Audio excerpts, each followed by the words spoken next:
ये आदमी बड़ी सावधानी से प्लास्टिक विस्फोटक तैयार करता है और फिर उसे पेंट रोलर की मदद से छत पर एक परफेक्ट चौकोर आकार में लगाना शुरू कर देता है। उस छत के ठीक ऊपर रखा था $35 मिलियन का सोना। जैसे ही सारी तैयारी पूरी होती है, वह डेटोनेटर एक्टिव कर देता है। अगले ही पल धमाके से दिन दहाड़े सिक्योरिटी की आंखों के सामने से पूरी की पूरी तिजोरी गायब हो जाती है। नीचे उसके साथी पहले से तैयार बैठे थे। वे तेजी से हरकत में आते हैं, तिजोरी को मोटरबोट पर लादते हैं और वहाँ से भाग निकलते हैं। जब तक सुरक्षा बलों को समझ आता कि हुआ क्या है, तब तक बहुत देर हो चुकी थी। वे तुरंत पीछा करना शुरू कर देते हैं, लेकिन असलियत कुछ और ही थी। पुलिस जिस तिजोरी का पीछा कर रही थी, वह सिर्फ एक चाल थी। असली तिजोरी तो नदी की गहराइयों में चुपचाप छिपी हुई थी। नदी के तल में जॉन नाम का मास्टर लॉक एक्सपर्ट भारी पानी के दबाव के बीच तिजोरी खोलने की कोशिश कर रहा था। दूसरी तरफ उसके साथी लगातार हालात पर नजर बनाए हुए थे। तभी उन्हें पता चलता है कि पुलिस की पूरी फोर्स उनकी तरफ बढ़ रही है और उनके पास सिर्फ 7 मिनट का समय बचा है। जॉन पूरी ताकत और अनुभव के साथ लॉक की जटिल परतों को समझने में जुट जाता है और आखिरकार केवल 3 मिनट के अंदर वह असंभव दिखने वाला कारनामा कर दिखाता है। तिजोरी खुलते ही सबकी आंखें चौंधिया जाती हैं। अंदर सोने की चमचमाती ईंटों का विशाल खजाना रखा हुआ था। उनकी सुनहरी चमक अंधेरे पानी में भी अलग ही रोशनी बिखेर रही थी। समय बहुत कम था, इसलिए पूरी टीम तेजी से सोना खास बैग्स में भरने लगती है। हर कोई जानता था कि 1 सेकंड की देरी भी उन्हें सलाखों के पीछे पहुंचा सकती है। कुछ ही मिनटों में वे जितना संभव था उतना सोना लेकर वहां से निकल जाते हैं। जब पुलिस आखिरकार वहां पहुंचती है, तब तक चोर उनके नाक के नीचे से करोड़ों का सोना लेकर गायब हो चुके थे। उधर टीम का एक और सदस्य रॉब पुलिस को नहरों के जाल में उलझाकर उनका ध्यान भटका रहा था। वह उन्हें लगातार अलग अलग रास्तों पर घुमाता रहा ताकि बाकी साथी सुरक्षित निकल सके। फिर उनकी प्लानिंग का अगला हिस्सा शुरू होता है। 2 बोट धीरे धीरे नदी के बीच आकर रास्ता रोक देता है। रॉब सही समय पर अपनी बोट घुमाकर निकल जाता है, लेकिन उसके पीछे आ रही पुलिस की नाव सीधे रेत से भरे जहाज में जा फंसती है और इसी के साथ पुलिस का पीछा यहीं खत्म हो जाता है। सफल चोरी के बाद पूरी टीम बर्फ से ढके पहाड़ की चोटी पर पहुंचती है। चारों तरफ जमा देने वाली ठंड थी, लेकिन उनके दिलों में जीत की गर्मी उससे कहीं ज्यादा थी। आखिर उन्होंने बिना एक भी गोली चलाए $35 मिलियन का सोना चुरा लिया था। लेकिन उसी खुशी के बीच एक चेहरा ऐसा था जो बाकी सबसे अलग दिखाई दे रहा था। वह था स्टीव। जहां बाकी लोग जीत का जश्न मना रहे थे, वहीं उसके चेहरे पर अजीब सी शांति थी, जैसे उसके मन में कोई खतरनाक प्लान पहले से ही तैयार हो। कुछ देर बाद पूरी टीम सोना लेकर पहाड़ से नीचे उतरती है और उसे बांटने की तैयारी करने लगती है। लेकिन तभी किस्मत एक खतरनाक मोड़ ले लेती है। जैसे ही वे एक विशाल बांध के पास पहुंचते हैं, अचानक 2 गाड़ियां सामने और पीछे आकर उनकी गाड़ी को घेर लेती हैं। कुछ ही सेकंड में वे पूरी तरह फंस चुके थे और तभी सामने आता है सबसे बड़ा झटका। स्टीव ने पूरी टीम के साथ विश्वासघात कर दिया था, क्योंकि स्टीव उसे अकेले हड़पना चाहता था। जॉन गुस्से से आग बबूला हो जाता है, लेकिन स्टीव के दिल में दया नाम की कोई चीज नहीं बची थी। वह बिना एक पल गंवाए गोली चला देता है। अचानक हुई इस घटना से हर कोई शॉक हो जाता है। हालात को समझते हुए रॉब तुरंत फैसला लेता है और गाड़ी को सीधे बर्फीली झील की तरफ मोड़ देता है। अगले ही पल गाड़ी नियंत्रण खो देती है और झील के अंदर जा गिरती है। पानी के भीतर गाड़ी तेजी से गहराई में डूबने लगती है, लेकिन स्टीव अभी भी नहीं रुकता। वह झील के किनारे खड़ा होकर लगातार गोलियां बरसाता रहता है। उसका इरादा साफ था, वह किसी को भी जिंदा नहीं छोड़ना चाहता था। फिर अचानक जॉन की लाश पानी की सतह पर तैरती हुई दिखाई देती है। यह देखकर स्टीव को यकीन हो जाता है कि बाकी सभी लोग भी झील की गहराइयों में दफन हो चुके हैं। उसके चेहरे पर जीत की मुस्कान आ जाती है और वह सोना लेकर वहां से चला जाता है।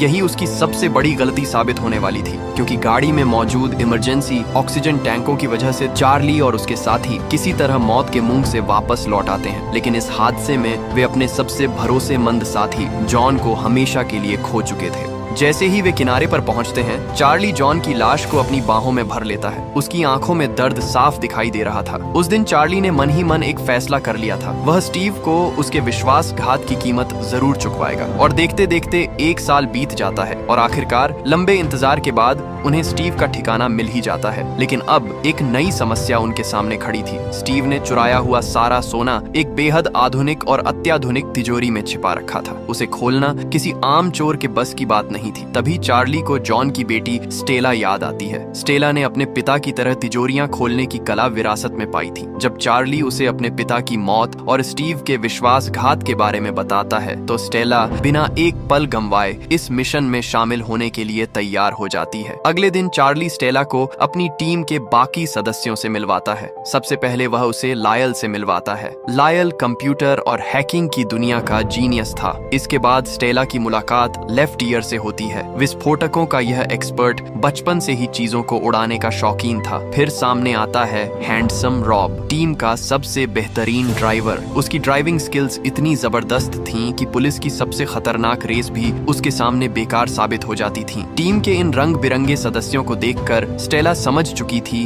कि ये लोग आम चोर नहीं बल्कि अपने अपने काम में मास्टर थे। कुछ समय बाद पूरी टीम स्टीव की आलीशान विला के बाहर पहुंचती है और उसकी गतिविधियों पर नजर रखना शुरू कर देती है। लेकिन जैसे ही वे वहां की सुरक्षा व्यवस्था देखते हैं, उनके होश उड़ जाते हैं। पूरी विला हाईटेक सिक्योरिटी सिस्टम से घिरी हुई थी। हर कोने पर हथियारबंद गार्ड तैनात थे और सुरक्षा कैमरे 24 घंटे निगरानी कर रहे थे। इतना ही नहीं, विला के अंदर 2 बेहद खतरनाक गार्ड डॉग्स भी मौजूद थे। और तभी अचानक स्टीव बाहर निकलता है। उसे देखकर चार्ली का खून खौल उठता है। स्टीव बेहद सतर्क नजर आ रहा था। वह एक भारी सूटकेस लेकर अपनी कार में बैठता है और वहां से निकल जाता है। टीम चुपचाप उसका पीछा करती है। कुछ देर बाद वे देखते हैं कि स्टीव एक ज्वेलरी स्टोर में दाखिल होता है। तभी चार्ली को समझ आता है कि स्टीव धीरे धीरे चोरी किए गए सोने को बेचने की कोशिश कर रहा है। अब टीम को पता चल चुका था कि उनके पास ज्यादा समय नहीं है। अगर उन्होंने जल्दी कुछ नहीं किया तो सारा सोना हमेशा के लिए गायब हो जाएगा। चार्ली तुरंत सभी को इकट्ठा करता है और मिशन का पहला लेवल समझाता है। सबसे पहले उन्हें किसी तरह स्टीव के घर के अंदर घुसना था, वहाँ की तस्वीरें लेनी थी और उसके सिक्योरिटी सिस्टम तक पहुँच बनानी थी। ये सुनकर बाकी लोगों को यह मिशन लगभग नामुमकिन लगने लगता है, लेकिन लायल के चेहरे पर आत्मविश्वास भरी मुस्कान थी। उसे पूरा भरोसा था कि टेक्नोलॉजी की दुनिया में कोई भी दीवार ऐसी नहीं है जिसे वह पार न कर सके। अगले दिन लायल और रॉब एक टेलीकम्युनिकेशन कंपनी के बाहर नजर रखने लगते हैं। उनकी नजर एक महिला टेक्नीशियन पर थी जिसका नाम पैच था। प्लान बेहद सरल लेकिन खतरनाक थी। उन्हें कंपनी की यूनिफॉर्म, आईडी कार्ड और रिपेयर ट्रक चाहिए था। रॉब अपनी पुरानी कला का इस्तेमाल करता है और कुछ ही समय में वह पैच का भरोसा जीत लेता है। आखिरकार वह बड़ी आसानी से ट्रक की चाबी हासिल कर लेता है। इसके बाद स्टेला कंपनी की यूनिफॉर्म पहनती है और खुद को असली टेक्नीशियन की तरह तैयार कर लेती है। उधर लेफ्ट ईयर अपनी तकनीक का इस्तेमाल करके जानबूझकर स्टीव के नेटवर्क कनेक्शन को खराब कर देता है। कुछ ही मिनटों में विला के सिक्योरिटी कैमरे बंद हो जाते हैं और पूरे सिस्टम में गड़बड़ी शुरू हो जाती है। स्टीव तुरंत अपने गार्ड्स को टेलीकम्युनिकेशन कंपनी से संपर्क करने का आदेश देता है। यही तो टीम चाहती थी। अब जाल पूरी तरह बिछ चुका था। स्टेला ट्रक लेकर स्टीव की विला की ओर बढ़ती है, जबकि बाकी सदस्य दूर बैठकर उसकी हर गतिविधि पर नजर रखे हुए थे। चार्ली उसके शरीर पर एक बेहद छोटा कैमरा लगा देता है ताकि वे अंदर की हर चीज देख सकें। साथ ही उसे एक खास जिम्मेदारी भी दी जाती है। उसे किसी भी कीमत पर तिजोरी का पता लगाना था। वह पूरे आत्मविश्वास के साथ विला के गेट तक पहुंच जाती है। गार्ड उसके आईडी कार्ड की जांच करते हैं, लेकिन स्टेला इतनी सफाई से अपना किरदार निभाती है कि किसी को जरा भी शक नहीं होता। लेकिन तभी अचानक कुछ ऐसा होता है जिससे उसके होश उड़ जाते हैं। विला के अंदर मौजूद दोनों खूंखार गार्ड डॉग्स तेजी से उसकी गाड़ी की तरफ दौड़ पड़ते हैं और खिड़कियों पर झपटने लगते हैं। कुछ पल के लिए ऐसा लगता है जैसे उसका भेद खुलने वाला है, लेकिन ठीक उसी समय स्टीव वहां पहुंच जाता है और कुत्तों को पीछे हटने का आदेश देता है। स्टेला राहत की सांस लेती है और स्टीव ने जैसे ही स्टेला को करीब से देखा, वह उसकी खूबसूरती पर मोहित हो गया। उसे जरा भी अंदाजा नहीं था कि यही लड़की उसको बर्बाद करने वाली है। विला के अंदर पहुंचते ही स्टीव अपने आलीशान घर का दिखावा करने लगता है, जबकि स्टेला हर कोने को बड़ी बारीकी से देख रही थी। कुछ देर बाद वे स्टीव के ऑफिस में पहुंचते हैं। यही वह मौका था जिसका स्टेला इंतजार कर रही थी। वह चुपके से ऑफिस के बगल वाले छोटे कमरे का दरवाजा खोल देती है और जैसे ही दरवाजा खुलता है, उसकी नजर सीधे उस तिजोरी पर पड़ती है जिसमें चोरी किया गया सारा सोना छिपा हुआ था। लेकिन इससे पहले कि वह ज्यादा कुछ देख पाती, स्टीव तुरंत वहां पहुंच जाता है और फौरन दरवाजा बंद कर देता है। हालांकि स्टेला भी कम चालाक नहीं थी। वो काम करने के बहाने से उस कैमरे की मदद से हर जरूरी चीज रिकॉर्ड कर चुकी थी। मिशन लगभग सफल हो चुका था। कुछ देर बाद स्टेला बाहर निकल जाती है और टीवी और सिक्योरिटी सिस्टम फिर से नॉर्मल हो जाते हैं। सब कुछ बिल्कुल प्लान के मुताबिक चल रहा था। लेकिन जैसे ही स्टेला वहां से जाने लगती है, स्टीव उसे डिनर के लिए आमंत्रित कर देता है। अपने पिता के हत्यारे को सामने देखकर स्टेला स्टेला के अंदर गुस्से का तूफान उठ रहा था, इसलिए वह न तो सीधे मना करती है और न ही तुरंत हाँ करती है। उधर टीम के बेस पर लायल रिकॉर्ड की गई वीडियो फुटेज का इस्तेमाल करके पूरी विला का डिजिटल नक्शा तैयार कर लेता है। लेकिन तभी एक नई चुनौती सामने आती है। तिजोरी और मैन डोर के बीच काफी लंबी दूरी थी। लगभग 1 टन भरी तिजोरी को हाथों से उठाकर बाहर ले जाना लगभग नामुमकिन था। कुछ देर तक सभी इस समस्या का हल खोजते रहते हैं। तभी लायल माप लेकर एक दिलचस्प जानकारी देता है। विला का गलियारा ठीक 6 फीट चौड़ा था। ये सुनते ही चार्ली के दिमाग में एक शानदार आइडिया आता है। अगर गलियारा इतना चौड़ा है तो उसमें एक मिनी कूपर कार आराम से अंदर जा सकती है। वे तुरंत मिनी कूपर में 1 टन वजन भरकर उसकी जांच शुरू कर देते हैं। शुरुआती नतीजे शानदार दिखाई देते हैं, लेकिन तभी एक बड़ी कमी सामने आती है। कार का सस्पेंशन इतना मजबूत नहीं था कि वह भारी सोने का वजन संभाल सके। इसीलिए रॉब एक खास कार एक्सपर्ट को ढूंढ निकालता है। उसका काम था इन छोटी कारों को असली राक्षसों में बदलना। कुछ दिनों की मेहनत के बाद मिनी कूपर पूरी तरह बदल चुकी थी। उधर स्टीव अपनी आने वाली बर्बादी से पूरी तरह अनजान था। स्टेला को पटाने के लिए वह दोबारा सोना बेचने निकलता है ताकि ज्यादा से ज्यादा पैसा इकट्ठा कर सके, लेकिन इस बार उसकी किस्मत उसका साथ नहीं देती। सौदे के दौरान ज्वेलरी दुकान का मालिक गलती से वेनिस का जिक्र कर देता है। यह सुनते ही स्टीव का चेहरा बदल जाता है, क्योंकि जिन सोने की ईंटों को वह बेच रहा था उन पर बनी खास निशानी सीधे उस मशहूर चोरी से जुड़ी हुई थी। अब उसे डर था कि कहीं यह आदमी उसका राज दुनिया के सामने न खोल दे, और इसी डर में वह एक बेहद खतरनाक फैसला ले लेता है। वह बेरहमी से ज्वेलरी दुकान के मालिक की हत्या कर देता है। हत्या करने के बाद स्टीव तेजी से सोना और नकदी समेटने लगता है। उसका इरादा अब शहर छोड़कर भाग जाने का था, लेकिन तभी दुकान के बाहर एक गाड़ी आकर रुकती है। घबराकर स्टीव अपने सारे फिंगरप्रिंट्स मिटाता है और पीछे के रास्ते से फरार हो जाता है। कुछ ही सेकंड बाद दुकान के अंदर एक आदमी दाखिल होता है। वह कोई आम इंसान नहीं बल्कि एक खतरनाक माफिया बॉस था। मरा हुआ इंसान उसका रिश्तेदार था। अपने आदमी की लाश देखकर उसका गुस्सा 7वें आसमान पर पहुंच जाता है। वह तुरंत उन लोगों की तलाश शुरू कर देता है। दूसरी तरफ चार्ली की मिनी कूपर्स पूरी तरह तैयार हो चुकी थीं। उनके इंजन, सस्पेंशन और बॉडी को इस तरह मॉडिफाई किया गया था कि वे किसी रेसिंग मशीन से कम नहीं लग रही थीं। अब टीम के पास प्लान भी था और जरूरी साधन भी, और आखिरकार वो दिन आ ही जाता है। जैसे ही स्टीव अपनी स्पोर्ट्स कार लेकर स्टेला से मिलने निकलता है, चार्ली और उसकी टीम 3 मिनी कूपर्स में बैठकर उसकी विला की ओर बढ़ जाती है। लेकिन किस्मत एक बार फिर उनके रास्ते में आ खड़ी होती है। विला के पास पहुंचते ही उन्हें पता चलता है कि पड़ोसी एक बड़ी पार्टी कर रहे हैं। चारों तरफ लोग ही लोग मौजूद थे। मजबूरन उन्हें मिशन रोकना पड़ता है। उधर स्टेला भी मुश्किल में फंस चुकी थी। वह स्टीव के साथ डिनर पर नहीं जाना चाहती थी, लेकिन प्लान को बचाने के लिए उसके पास कोई दूसरा रास्ता नहीं था। रेस्टोरेंट में दोनों आमने सामने बैठे थे। शुरुआत में सब कुछ नॉर्मल चल रहा था, लेकिन बातचीत के दौरान स्टेला से एक छोटी सी गलती हो जाती है। वह अनजाने में ऐसी बात कह देती है जो उसके पिता जॉन अक्सर कहा करते थे। यह सुनते ही स्टीव का चेहरे का रंग उड़ जाता है। उसकी आंखों में अचानक शक दिखाई देने लगता है। उसे याद आ जाता है कि बिल्कुल यही बात उसने पहले भी किसी से सुनी थी, और वह कोई और नहीं, जॉन था। स्टेला समझ जाती है कि मामला बिगड़ सकता है। वह तुरंत अपनी सूझबूझ दिखाती है और मेज पर रखी वाइन की बोतल गिरा देती है। पूरा माहौल अचानक बदल जाता है, और तभी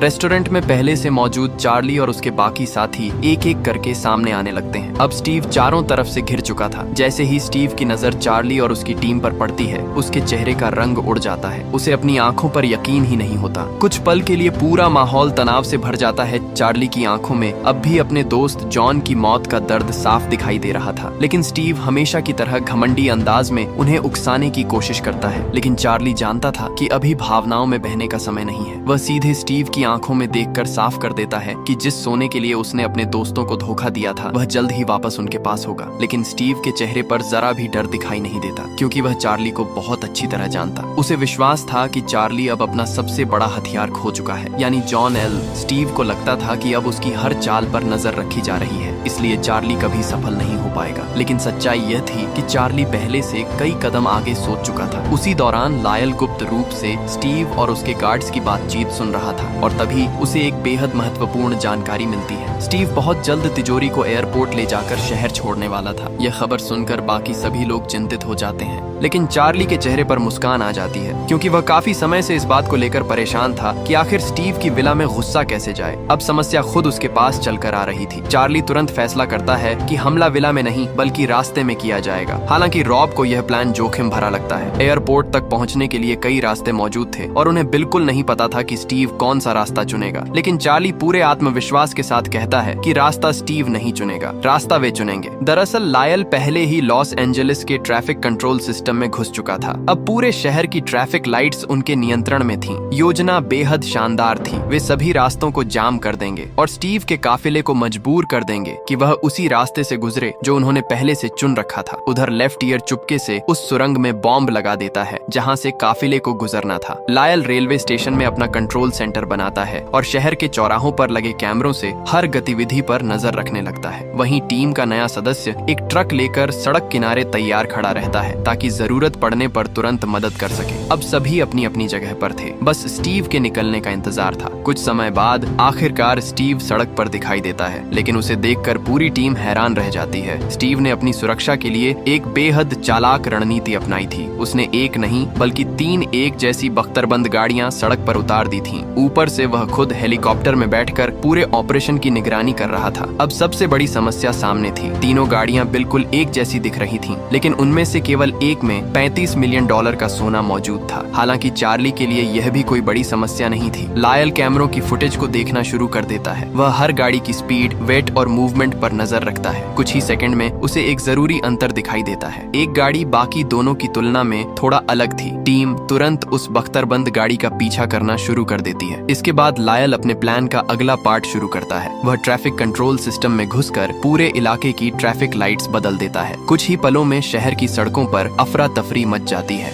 लेकिन जिस रास्ते को चार्ली ने चुना था वहाँ की सभी लाइट्स लगातार हरी रखी जाती हैं। स्टीव का काफिला बाकी रास्तों से बचते हुए उसी सड़क पर मुड़ जाता है। उसी समय लायल को पता चलता है कि मेट्रो ट्रेन अभी स्टेशन से निकली है और अगली ट्रेन आने में सिर्फ 90 सेकंड बाकी हैं। चार्ली तुरंत आदेश देता है और पूरी टीम अपनी मिनी कूपर्स घुमाकर बिजली की रफ्तार से मेट्रो स्टेशन की ओर दौड़ पड़ती है। कुछ ही पलों में वे स्टेशन पहुंच जाते हैं, लेकिन असली चुनौती अब भी बाकी थी। उन्हें मेट्रो ट्रेन से पहले सुरंग के अंदर पहुंचना था। मिनी कूपर्स प्लेटफॉर्म पर हवा की तरह दौड़ रही थीं, जबकि दूसरी तरफ मेट्रो ट्रेन भी तेजी से उनकी ओर बढ़ रही थी। और फिर आखिरी सेकंड में मिनी कूपर्स पागल घोड़ों की तरह ट्रेन के सामने से निकलती हुई सुरंग के अंदर प्रवेश कर जाती है। ठीक उसी पल लायल अपने कंप्यूटर पर आखिरी कमांड एंटर करता है। मेट्रो ट्रेन तुरंत स्टेशन पर आकर रुक जाती है और पूरे ट्रैक की बिजली काट दी जाती है। विशाल ट्रेन सुरंग के सामने इस तरह खड़ी हो जाती है कि अंदर क्या हो रहा है बाहर किसी को दिखाई ही नहीं दे सकता था। उधर तीनों मिनी कूपर्स चीते की रफ्तार से अंधेरी सुरंग के अंदर दौड़ रही थीं। कुछ ही पलों में वे तय जगह पर पहुंच जाती हैं और अपने असली शिकार का इंतजार करने लगती हैं। वहीं दूसरी तरफ स्टीव हेलीकॉप्टर में बैठा पूरे ऑपरेशन पर नजर रख रहा था। जब उसने देखा कि पूरे शहर में अचानक अजीब तरीके से ट्रैफिक जाम होने लगा है तो उसे तुरंत समझ आ गया कि इसके पीछे लायल का हाथ है। इसीलिए वह लगातार अपने काफिले पर नजर बनाए रखता है। जैसे ही बख्तरबंद गाड़ी तय जगह पर पहुंचती है लायल ट्रैफिक सिग्नल को लाल कर देता है।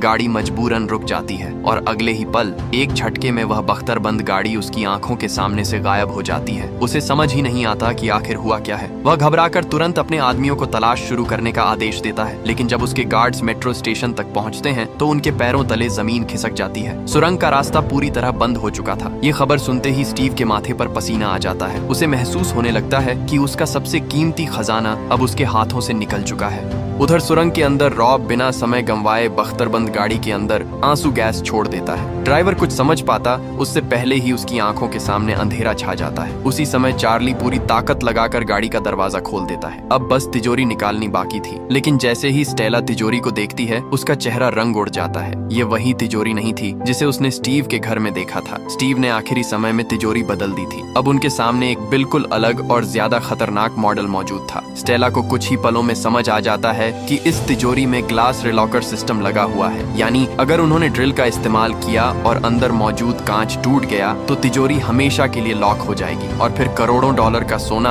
हमेशा के लिए उनके हाथ से निकल जाएगा। अब उनके पास सिर्फ एक ही रास्ता बचा था, वही पुराना तरीका जो स्टेला के पिता जॉन इस्तेमाल किया करते थे, मैनुअल लॉक को खोलना। स्टेला पूरी कोशिश कर रही थी, लेकिन दबाव इतना ज्यादा था कि उसके हाथ कांपने लगे। उसे लगने लगा कि शायद वह यह नहीं कर पाएगी। हर किसी की नजर सिर्फ स्टेला पर टिकी हुई थी, लेकिन इसी सबसे महत्वपूर्ण पल में स्टेला अपनी आंखें बंद कर लेती है। वह खुद को शांत करने की कोशिश करती है। वह अपने पिता द्वारा सिखाई गई हर बात को याद करती है। धीरे धीरे उसकी उंगलियां लॉक के अंदर घूमने लगती हैं और फिर अचानक एक हल्की सी क्लिक की आवाज सुनाई देती है। तिजोरी खुल चुकी थी। फिर जैसे ही दरवाजा खुलता है, अंदर रखा सोना चमकने लगता है। हालांकि स्टीव पहले ही उसका कुछ हिस्सा बेच चुका था, लेकिन बचा हुआ सोना भी लगभग $27 मिलियन का था। यह देखकर पूरी टीम की खुशी का ठिकाना नहीं रहता। वे तुरंत सोने की ईंटों को मिनी कूपर्स में भरना शुरू कर देते हैं, लेकिन उनकी खुशी ज्यादा देर तक नहीं टिकती। अचानक स्टीव के 2 बॉडीगार्ड्स मोटरसाइकिलों पर उनका पीछा करते हुए पहुंच चुके थे। तीनों मिनी कूपर्स पूरी रफ्तार से सुरंग के अंदर दौड़ने लगती हैं। पीछे से मोटरसाइकिल सवार गार्ड्स भूखे भेड़ियों की तरह उनका पीछा कर रहे थे। इतना ही नहीं, वे लगातार गोलियां भी चला रहे थे। लेकिन रॉब कोई साधारण ड्राइवर नहीं था। वह अचानक स्टीयरिंग घुमाता है और एक खतरनाक मोड़ लेता है।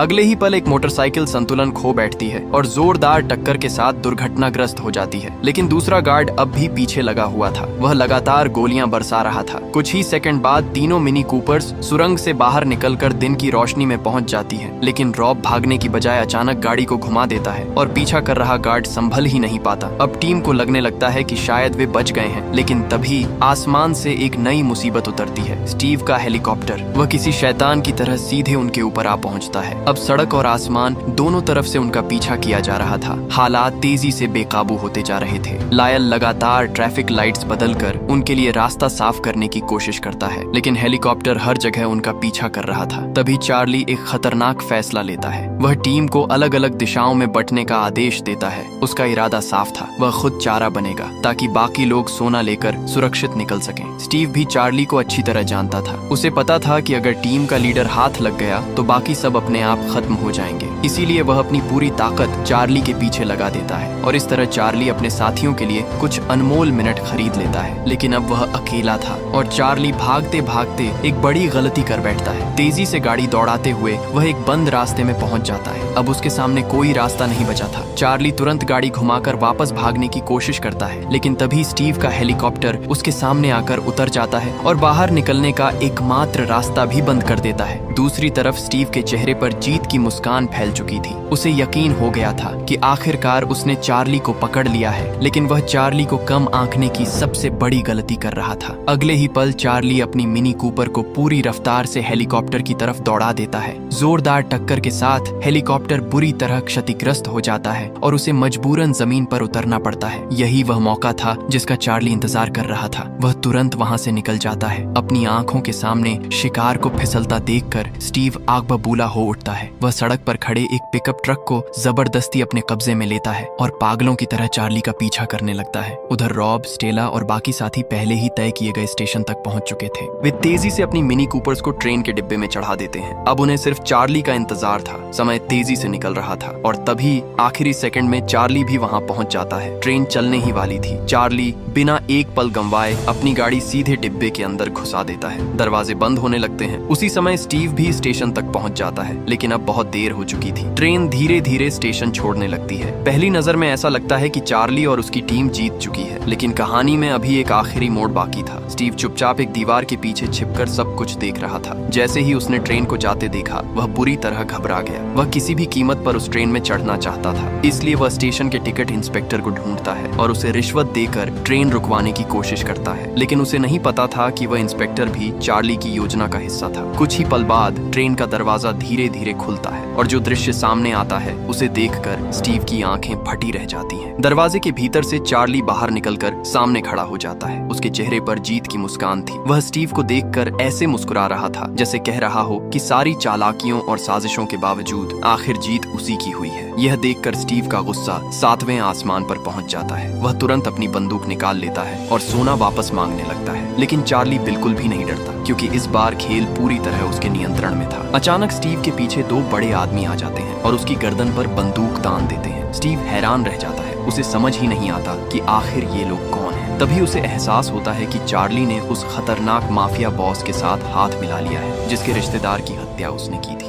अब स्टीव पूरी तरह घिर चुका था। फिर भी वह अपनी आदत के अनुसार लोगों के बीच फूट डालने की कोशिश करता है। उसे उम्मीद थी कि शायद वह किसी तरह खुद को बचा लेगा, लेकिन इस बार चार्ली पहले से तैयार था। उसने पहले ही सोने का एक हिस्सा माफिया बॉस के लिए अलग रख दिया था। यानी अब किसी के पास स्टीव का साथ देने की कोई वजह नहीं बची थी। स्टीव की आखिरी उम्मीद भी खत्म हो चुकी थी और उसकी सजा सिर्फ मौत थी। दूसरी तरफ चार्ली, स्टेला और उनके बाकी साथी आखिरकार अपना सोना वापस हासिल कर लेते हैं। इसी के साथ ये शानदार हीस्ट और रिवेंज से भरी कहानी यहीं समाप्त होती है।